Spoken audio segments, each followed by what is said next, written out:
on from the conflict in the Middle East. Let's now head to Europe, where record-breaking heat waves have swept the globe this year. Also parts of Europe with dangerous temperatures scorching not just the United States, but southern Europe and beyond. Scientists say climate change is the main driver, making extreme heat more frequent and intense. Let's listen to some locals who have been affected and impacted by the recent wildfires in and around Europe. En media hora arrasó.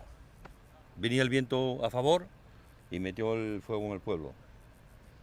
Fue un milagro de Dios, no fueron aún los medios ayudaron, sí, pero fue un milagro de Dios que no ardiera en todo el pueblo.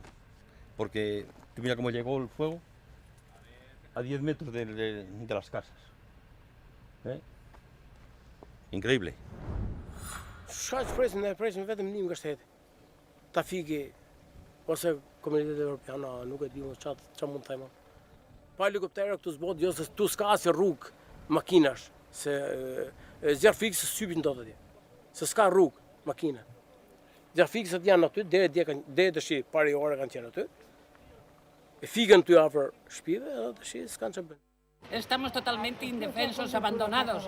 Por favor, a quien toque, hacer algo por nosotros que nos estamos quemando. Y no es un parque natural, pero somos personas. Nadie hace nada, nadie. Ima nešto, jedan dio kuća koji je zahvaćen, ali vjerujte sa preko 20 vozila, sa mobilizacijom čitave jedinice, sve 4 smjene su mobilizovane, znači svi vatrogasci su na licu mjesta, znači ono što je jednostavno neizvodljivo, znači da prođe bez posljedica, odnosno da ne bude neki objekat ugrožen, kao što sam rekao, ima ugroženih objekata, ima neki što ih je zahvatio požar, ali sve radimo kako bismo ovaj požar stavili pod kontrolu. Well, in early July, Europe faced an exceptional heat wave while ocean surface temperatures have reached record highs. Heat has already killed over 2,300 people across 12 European cities this year in Spain, Portugal, Montenegro and across the Balkans. Wildfires fueled by dry vegetation and strong winds have forced mass evacuations. Experts warn the Mediterranean is increasingly vulnerable, with hotter, drier summers boosting the risk of fast-spreading blazes.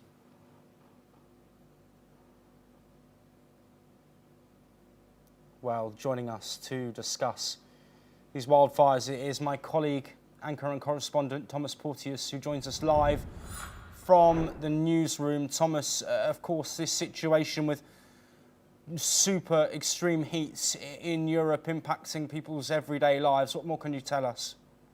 Yes, of course, Joshua. This is a huge climate change issue that has happened across Europe. Europe is actually heating at twice the rate as the rest of places like Asia and North America.